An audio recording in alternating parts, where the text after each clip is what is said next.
Welcome to the Mojo for Musicians podcast from Manny Cabo Media, where we dig deep into today's top strategies to help you take your music career to the next level, along with real, raw, and uplifting conversations with industry professionals that are making moves, making a difference, and making the best versions of themselves to inspire you to do the same. And for all of our Mojo Maniacs out there, don't forget to subscribe to this podcast on your favorite podcast app so you don't miss any future episodes. And if you like what you hear, please be sure to give us a positive review on your favorite listening platform. Support for the Mojo for Musicians podcast comes from Stedman, tools for the studio and beyond, because your voice deserves to be heard. Sennheiser, inspired by music. And Cranium, scientifically designed products for bald, shaved, and buzzed heads. So get your head in the game and own your dome. And now, here's your host, Manny Cabo.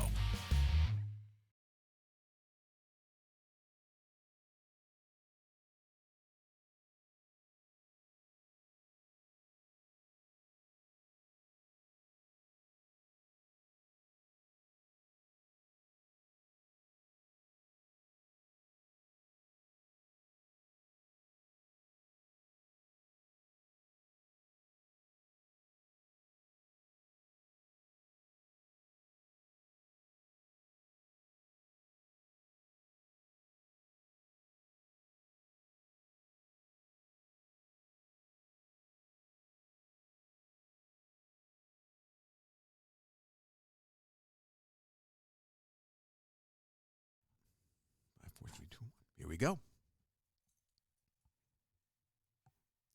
All right, welcome back, Mojo Maniacs. And today, I've got another incredible episode with a killer artist whose style of music, in my opinion, brings a lot of, let's just say, peace and warmth and tranquility to anyone who listens to it. As a matter of fact, New Age music, for me, it made my college years that much more, I want to say, enlightening, with respect to concentrating, and because I've been adamantly meditating for the better part of, 20 years now, I've truly embraced the importance of peace in my world. But before I get into all that, I'd like to express my gratitude, as always, to my sponsors, and most importantly, to all of you out there who continue to listen, to rate, and download, and share my podcast, keeping it in the top best listened to music interview podcasts globally. So now, without further ado, today's featured guest has certainly created, how can I say this, an identity for himself, through his own reverence of melodies and societal anecdotes. And in reading about him, it's pretty cool. I truly appreciated the line that he uses to describe each song as a sonic diary, which is so true, especially for, my global community of songwriters out there. Because in my opinion, each song is attached to a stage in our lives, right? And I can feel that. I truly feel the resonance of those words.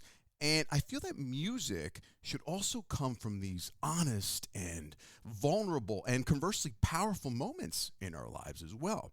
And so his brand new single titled Ghost Story is out now. So without further delay, let's bring on the incredible talents of producer, visual designer, and creator of some of the most beautiful ambient sounds I've heard in a long time. Let's welcome Adam Dodson. What's up, Adam? Glad to have you on the show, brother. Hey, Manny. Thank you for having me. Absolutely. As I was saying earlier, man, I'm a heavy meditator, right? And I'm one of those that truly has to, embrace like soothing ambient music to underscore my personal sessions, right? And my playlist, I got to tell you, is so heavily saturated with your work, my man. So, so thank you for that. That's really cool to hear. Yeah, and I have to ask you now. Obviously, no one should ever assume, but being that you are a visual designer, I'm going to take a stab and say you create your own artwork, right, for your releases. And if so, where do you get the inspiration? Because they truly are beautiful and surreal and mysterious. And that truly reflects your brand, which I always stated is a huge important, especially for me as a photographer who's always appreciated these surreal abstracts. Just wondering, where do you get these concepts, man? Where do they derive from? Oh, that's really cool to hear. Yes, I do have a formal background in visual design. Right. And I'm a career graphic designer as well as a musician. Right. And so both of these senses, both visual and oral, like influence each other in my head. Yeah. And so when I'm writing music, I'm also trying to think about visuals that I can pair with it and vice versa. And a lot of the things that inspire me are very nostalgic, dreamlike states. I see that. The subject of memory is a big one for Sure. me. Sure. Um, and how your brain can think of things that have happened in your past and how that maybe that doesn't necessarily correlate to what really happened, Mm. but the emotional connection that you have in your mind can sway Yeah, absolutely. maybe what you remember. And so that's what I'm typically thinking of when I'm trying to capture my music visually. No, I get it. Listen, for me, emotional connection is huge. I mean, I don't know. Correct me if I'm wrong. Yeah, they're good songs and happy moods, but I feel that the best songs, the most powerful songs, come from like sadness or solitude or something a little bit more dismal, right? Maybe I may be biased because I lean more toward the darker side of things, but I don't know. It's something about your music. It meets me halfway.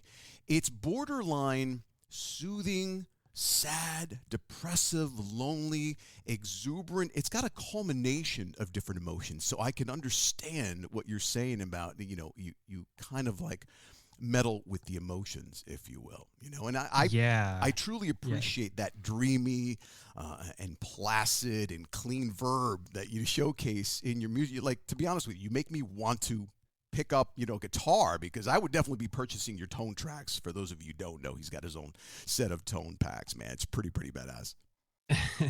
Yeah. I typically, a term I came up with is melancholic optimism.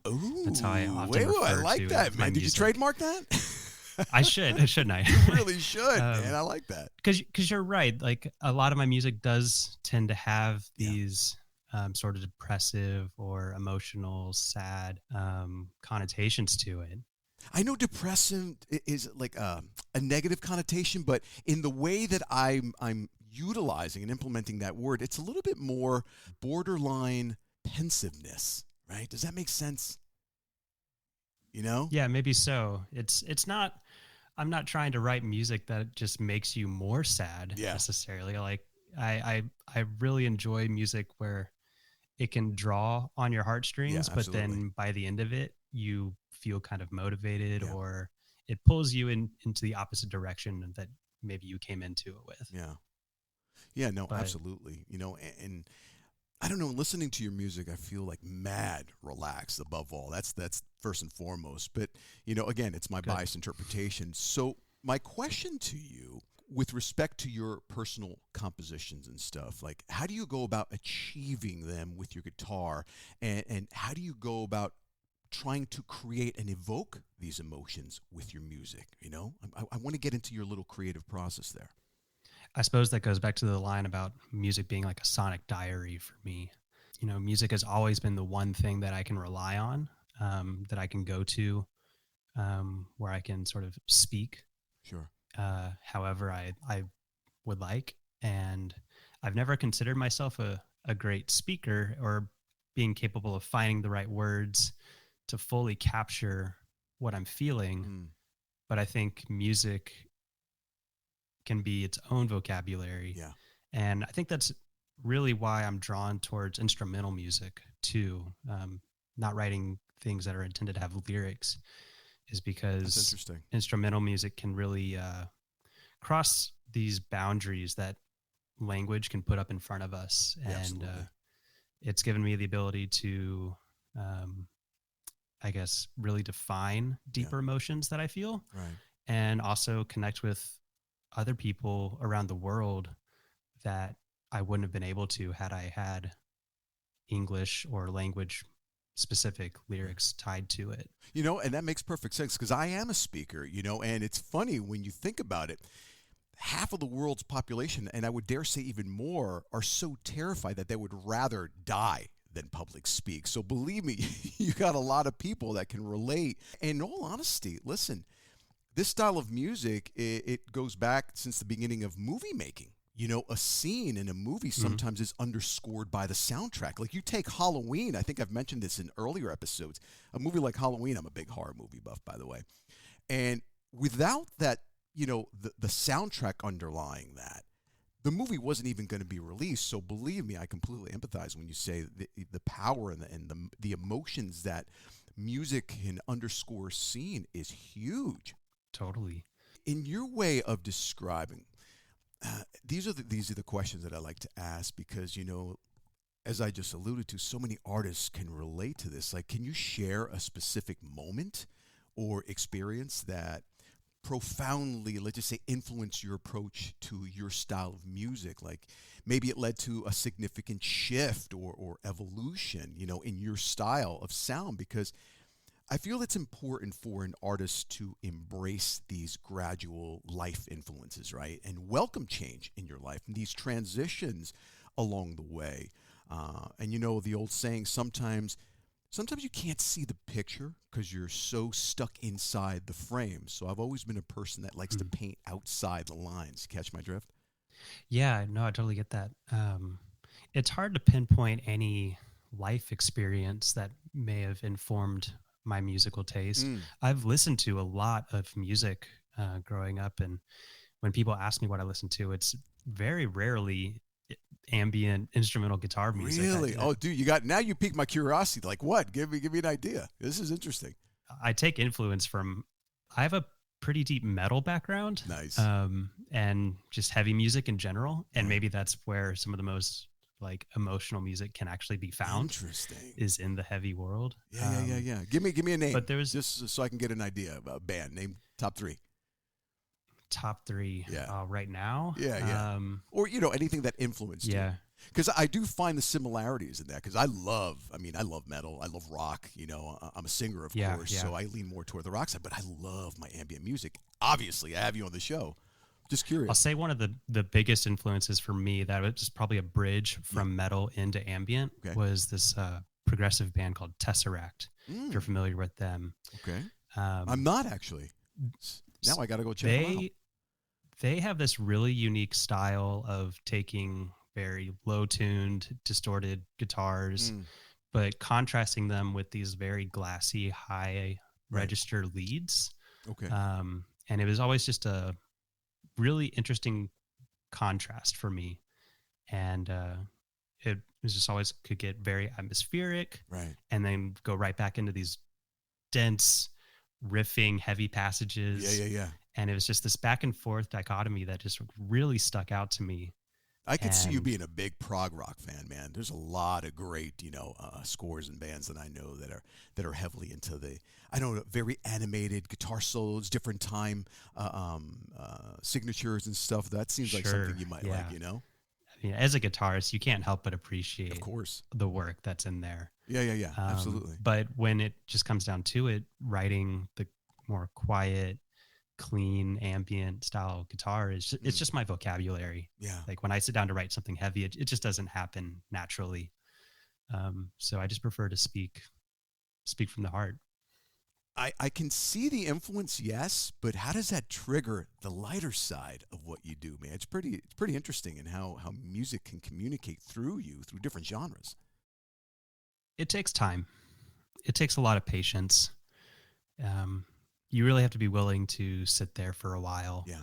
And maybe it could be related to meditation, where in the first few minutes when you sit down, your mind is still kind of racing. If you're trying to think about your breathing and suddenly you find yourself wandering and trying to get your brain to pull back and calibrate, it's a little bit like that. Yeah. Where you have to give yourself room to, just be patient and open your mind to the possibilities.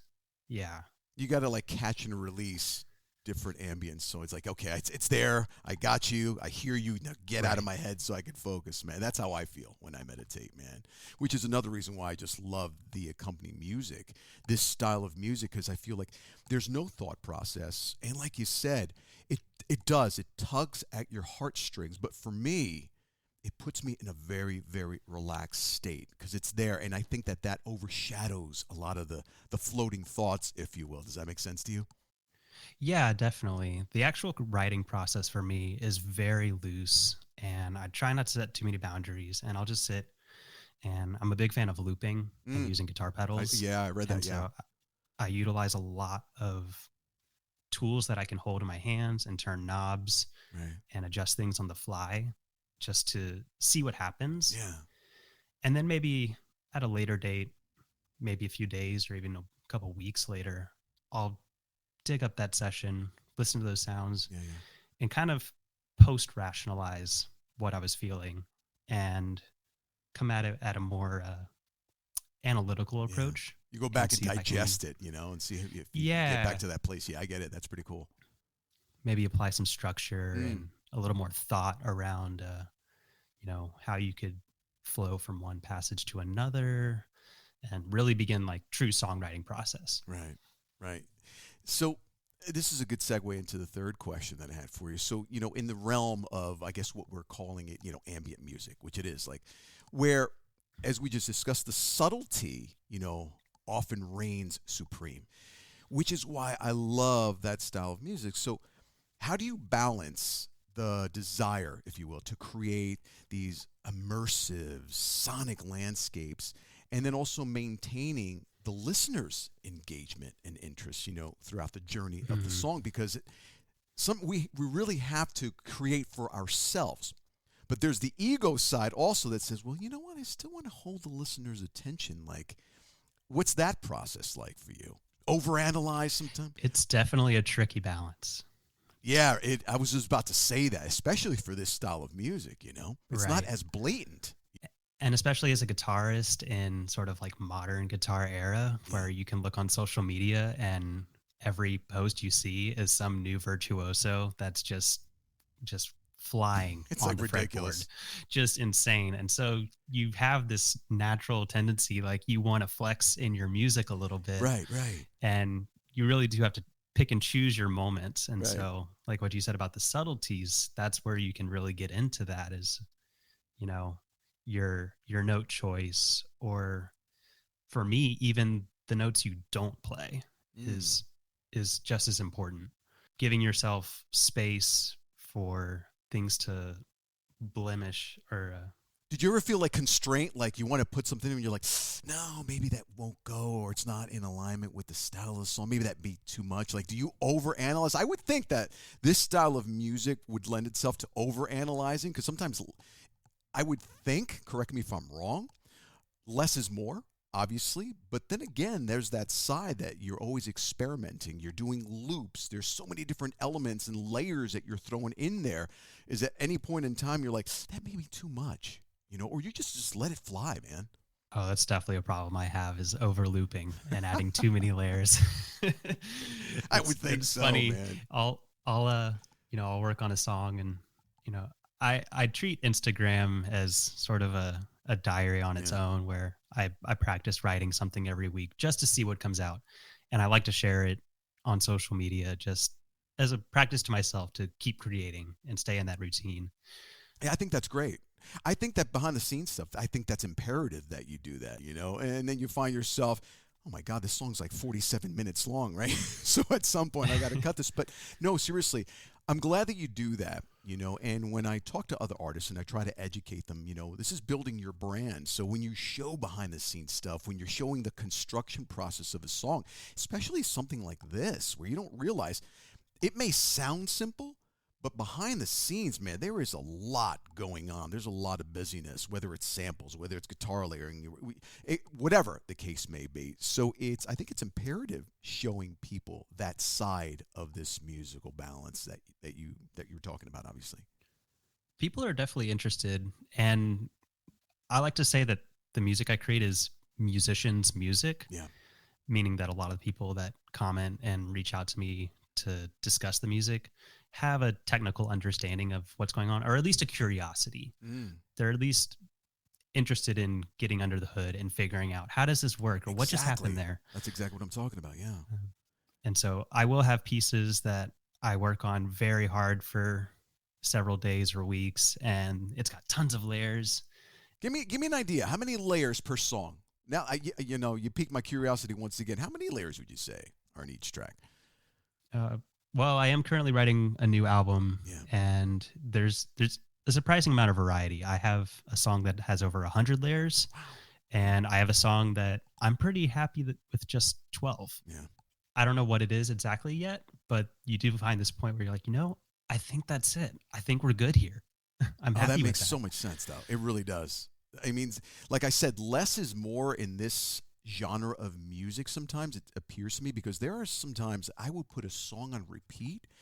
There really isn't that much to it, just maybe like I don't know, a pad of some sort, maybe a little, dabbling of a guitar, like a ding, ding, ding, like a little sample here and there. And I'm so happy with that.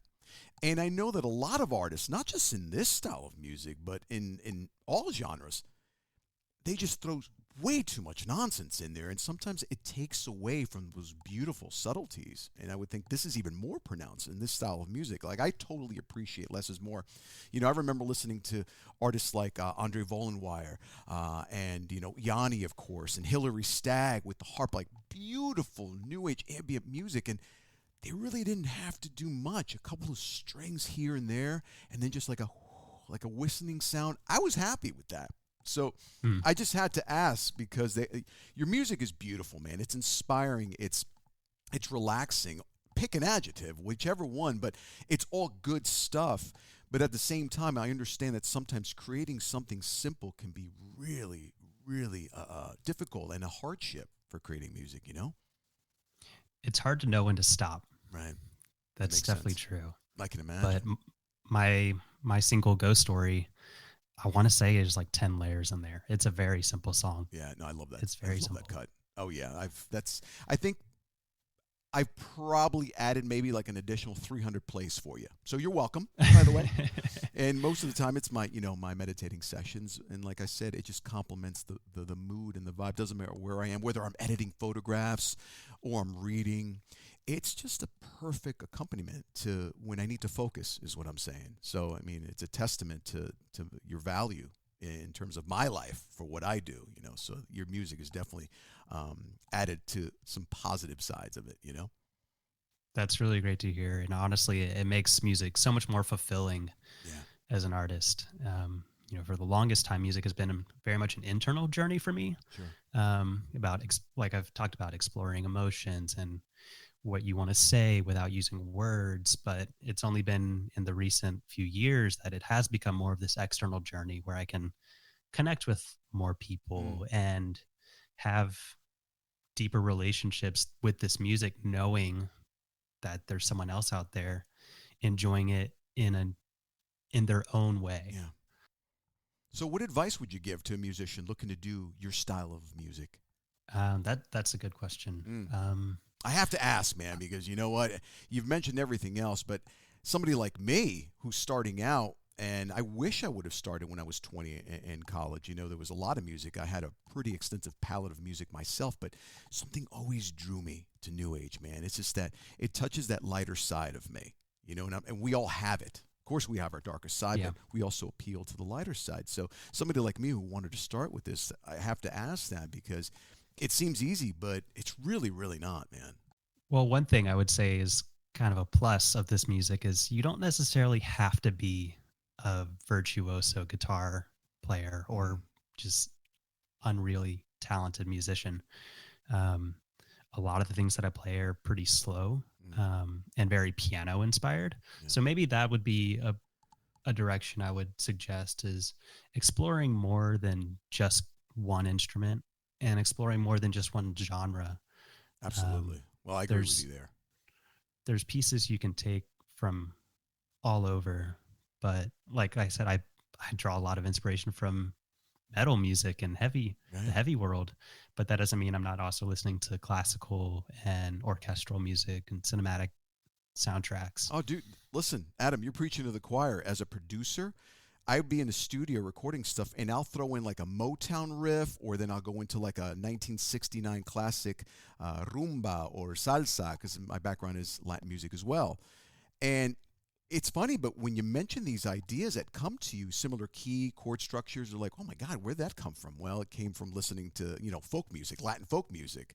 And they're like, oh my God, I never would have thought of that. So I completely agree. We should all expose our palates to different genres of music, man. It just it opens up your ear, makes you a better listener, but also imparts a lot more variety when it comes time to writing some stuff, certain things that will give you an idea or an inkling to do something totally different that you normally wouldn't have if you're just listening to one straight Sure. genre. And also just being willing to embrace the unknown and sort of let yourself be vulnerable enough to, one, mess up. You will mess up, but also experiment with new ideas, new sounds. Try adjusting your tone in ways you typically wouldn't have. Just experiment, and because that's the only way you're going to be able to find your Absolutely. own voice. And that's the ultimate gift you can give to yourself as an artist, is learn how to play like you and get to that point where you don't feel like you're emulating anybody else. Right. And I don't even think there's a minimal amount of failure involved, because it would seem to me experimenting to me is not failing. If anything, if you want to call failure, it's like, well, it didn't sound right. You want to consider that a failure. I just don't like to use the word failure, although it is necessary. It's part of the process. You have to screw up in order to get to that next step of success, to realize, well, that didn't work out, so now I know what not to do. But yeah, in this style of music, I would think that, the more experimentation, the more fun, and the more possibilities. Definitely. A thing that I've been challenging myself with lately as a musician is trying to say as much as possible with the fewest number of notes. Okay. And that certainly applies to ambient music because of its slow moving nature and often like very drawn out buildups and arcs. But I think maybe it comes from my visual design background. Like you're thinking about your favorite logos or the most successful logos in the world, they're always very simple marks. Absolutely. Very simple graphics. Very simple marks. Very simple colors, 2 minimum, Yeah, I agree, man. And I've always erred on the side of caution with respect to too much. Less is always more. I've always appreciated the minimalistic side of things. Don't get me wrong, I could be pretty elaborate on certain things, but with this style of music, for me, I know for a fact that less is more. Sometimes those drawn out, sustained notes are so haunting. It's like, that's what I need right now. I want nothingness, and I want slow up. You know what I mean? It takes a level of confidence to commit to that too. Yeah, man, I'm sure it does. I just find it fascinating, Mara. That's why I'm happy you agreed to be on the show, because I've never had an artist in this particular genre style that for me has always appealed. So when I heard your music, you remind me also, there's another artist who I totally appreciate, Antent. You familiar with him?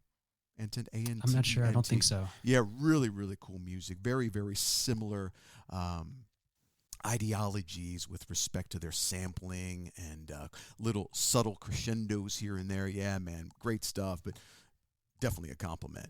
So listen, send me some links. I'd love to check it out. Yeah, I'll send them to you. He's amazing, and the same type of imagery, very, because I'm a professional photographer and I appreciate landscapes that are really eerie, out of focus, blurry, very dismal. It's almost like that 2 in the morning in the middle of winter where you see the snow and there's like this really distant light. You're like, what the hell is that? It's haunting, but at the same time, it's drawing me near it, Mm-hmm. But so listen, last question of the show. I told you once again, as I tell all my artists, it's painful, getting to this point, because I want to know more, but respecting your time, of course. What's your mojo, brother? I mean, I know you love what you do, but it's too much of a cop-out answer. There's got to be some underlying reasons why you continue to do what you do and embrace these challenges, and confront these emotions and try to get, more into less. What is it? That's a question I'm still trying to answer. And lately, I feel like I don't have a choice. I feel like the music is in you, and it just has to come out. And I'm just sort of a puppet to its will. Yeah. No, dude, that's a great answer. That's exactly how I feel. You'll know when the time comes. But right now, I'm nowhere near the end, man. And you have this impetus to just keep creating. So I feel you, man. It's a learning process, and it's just been a part of me for so long that you just want to continue exploring and see where it goes, and see how your taste changes over the years. And like I said, it's a sonic diary where I can go back and listen to these songs that I've written years ago and know exactly where I was or what I was thinking or what I was feeling. Awesome. What did I do in that period of my life that made me, encouraged me to write this? Yeah. What are the next goals for Adam Dodson, man? What do you want to do? Next goals for me are working on an album. Yeah, sitting down and putting together a much deeper body of work that I hope represents Adam the artist and less Adam the Instagram guitarist. It's hard to stay away from the Adam guitarist. I know, right? Sometimes it's definitely fun. It's the metal side that comes out, dude. Come on, it surfaces here and there. Just sort of adding dimension to myself as a musician, sure. And then getting out into the world and connecting with more people in person. I want to play more shows and definitely you got to make your way out to the East Coast, man, because I would definitely come out in a heartbeat. I would love to. That would be amazing. I would love to. What do you want to, anything you want to advertise? This is your time, brother. So anything you want to market, any exciting things we should look forward to? Always releasing new music. Lots of things coming in this new year. My name's Adam Dodson, and if you want to connect with me online, you can find me at Adam Dodson and reach out to me on Instagram. I'm a real human being, and I love talking to people and connecting with anybody that loves this type of music. And I can vouch for that. You're on the show. Duh. You did respond. I do go through the DMs. I do read pretty much everything as much as I can, because it does mean a lot to know that there are other people out there that appreciate this music the way I do. Well, listen, bro, it was a blast having you on. Thank you so much for sharing your stories, your process, your vulnerabilities, your strength, and everything you got coming up. Guys, listen and go stream Adam Dodson. If you're like me and you appreciate that lighter side of music that makes you think, then go check out his music. And go check out Ghost Story, right? It's your latest single. Have it. I've played it a zillion times. Like I said, I've contributed to his success, right? Because I absolutely love the track. So go check out Adam Dodson. Thank you so much for sharing your time with us, man. Totally appreciate you. Yeah, I appreciate you having me. Thanks a lot, man. Absolutely. We got to do this again when your album comes out. Deal? Sounds great. I'll be there. All right, brother. Take care. This has been a Mojo for Musicians podcast. If you're a musician, industry professional, or a voice with a powerful message and wanting to share your mojo and stories of success with our listeners, or simply share some feedback on today's episode, we'd love to hear from you. So send us an email at info@mannycabo.com. As always, much love and peace. Live to inspire. Thanks for listening.